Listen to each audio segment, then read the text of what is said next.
Hey, I know that feeling. When you try so hard to be strong, but everything inside you feels small. You pray, you serve, you try to do what's right. But sometimes it feels like everyone else is doing better, standing taller, running faster. But hear me, God never said strength is what makes you useful. He said weakness is where He begins His work.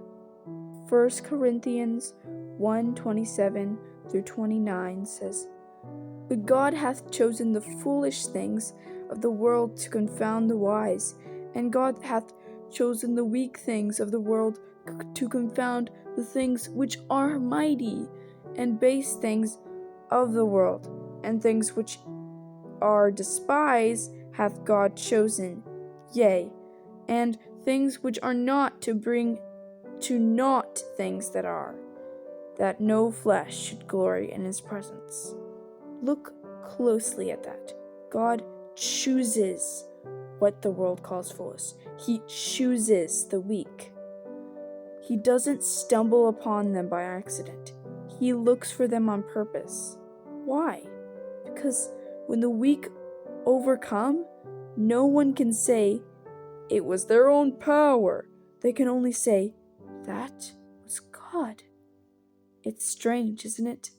The world tells us to hide our weakness, but God tells us to boast in it.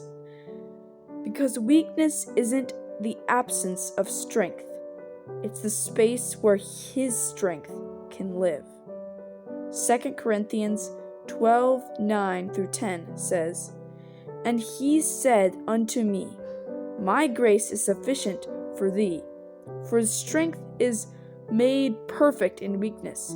Most gladly, therefore, will I gather glory in my infirmities, that the power of Christ may rest upon me. Therefore, I take pleasure in infirmities, in reproaches, in necessities, in perfections, in distresses for Christ's sake. For when I am weak, then I am strong."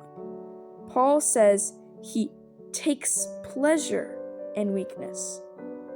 That does not mean he enjoys suffering. It means he's thankful that when his strength runs out, Christ's power takes over. You see, the moment you stop pretending to be unbreakable, that's when God's hand can actually hold you. Moses thought he could not speak. Gideon hid from battle. David was just a shepherd boy. Even Peter, bold and loud, broke down in fear when Jesus was taken away. Yet all of them were chosen. God doesn't look for the flawless. He looks for the willing.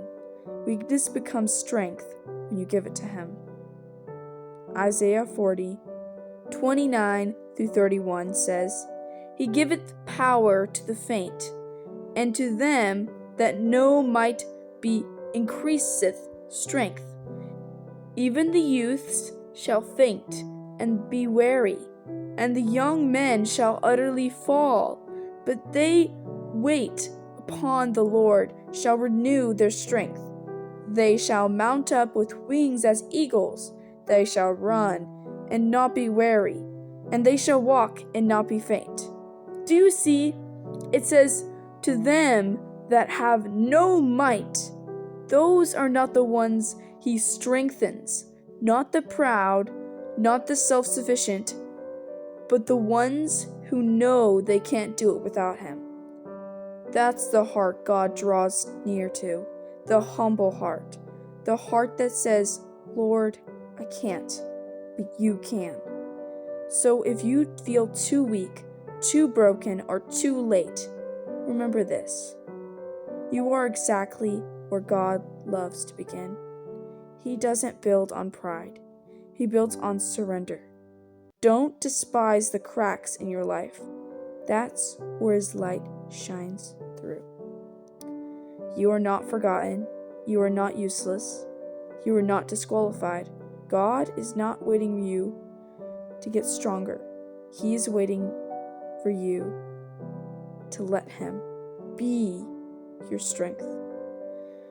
For when you finally stop fighting to be mighty, you will find the true might that never runs dry.